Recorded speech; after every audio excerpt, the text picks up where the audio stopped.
দোয়েল phone করে তরিতাকে বলে সুধাদি পুষ্পরাগের নেকলেসটা খুঁজে পায়নি, নিশ্চয়ই ওটা এই বাড়ি থেকেই চুরি হয়েছে। আর তাই দেখে জামাইবাবু সুধা থেকে রেখেই বাড়ি থেকে চলে গেছে। এই নিউজটা পাওয়ার পরেই তরিতা তো বেশ খুশি। এদিকে তেজের মা তেজকে নিয়ে ভীষণ চিন্তা করছেন, চিন্তায় তার খাওয়া দাওয়া উঠে গেছে। তখনই সেখানে জ্যোৎস্না আসে। জ্যোৎস্না এসে বলে, মা, ও মা, ভাইয়ের নাকি অ্যাক্সিডেন্ট হয়েছে শুনলাম, কি হয়েছে? ভাইয়ের অ্যাক্সিডেন্ট হলো আর সুধা ওখানে কি করছিল? আজকে আসুক সুধা, আমি ওর কাছ থেকে জানতে চাইবো ও থাকতে কি করে আমার ভাইয়ের এত বড় একটা অ্যাক্সিডেন্ট হলো। তরিতা বলে, কিন্তু ঠাকুরজি, দিদিভাই তো আর এই বাড়িতে আসবে না।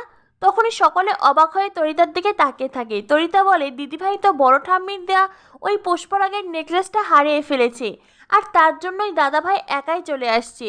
তখনই ঠাম্মি এসে বলেন, তোমাকে এই কথা কে বললো ছোট নাথ বউ? তখনই তরিতার হৃৎপিণ্ড শুকিয়ে আসে। ঠাম্মি এসে সকলকে জানান, আমার দাদু ভাই আর বড় নাথ বউ তারা দুজনেই আসছে। বড় বৌমা, তুমি বরণ ডালা সাজাও। তেজের মা বেশ খুশি হয়ে যায়। এরপরে দেখা যায় তেজ এসে দরজার সামনে দাঁড়ায়।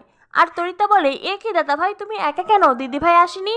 তবে কি দিদিভাই পুষ্পরাগের নেকলেস খুঁজে পায়নি? আমি আগেই জানতাম দিদিভাই কখনোই এটা খুঁজে পাবে না। তরিতার শাশুড়ি বলে, ছোট বৌমা, তুমি কি করে জানলে? তরিতা বলে, ও মা, এটা আবার না জানার কি আছে? বড় ঠাম্মির দেওয়া পুষ্পরাগের গয়না, একেবারে খাঁটি সোনা।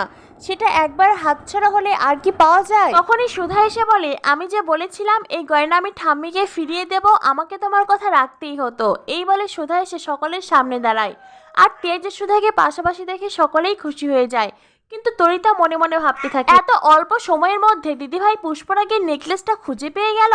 এরপরে সুধা ঠাম্মিকে বলে, ঠাম্মি, এই দেখো, আমি তোমাকে কথা দিয়েছিলাম, আমি গয়না ফিরিয়ে এনেছি। এখন তুমি আমায় ক্ষমা করতে পেরেছো তো? ঠাম্মি তখন বলেন, আমার ভালোবাসা, ক্ষমা, এগুলো যখন তখন আবদার করে পাওয়া যায় না, এগুলোকে অর্জন করতে হয়।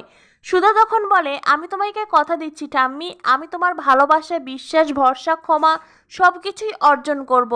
ঠাম্মি তখন বলেন, আমি তোমাকে আজ একটা কথা বলতে চাই বড়নাথ বৌমা, তুমি আর কখনো আমার কাছ থেকে কোনো সত্যি লুকাবে না।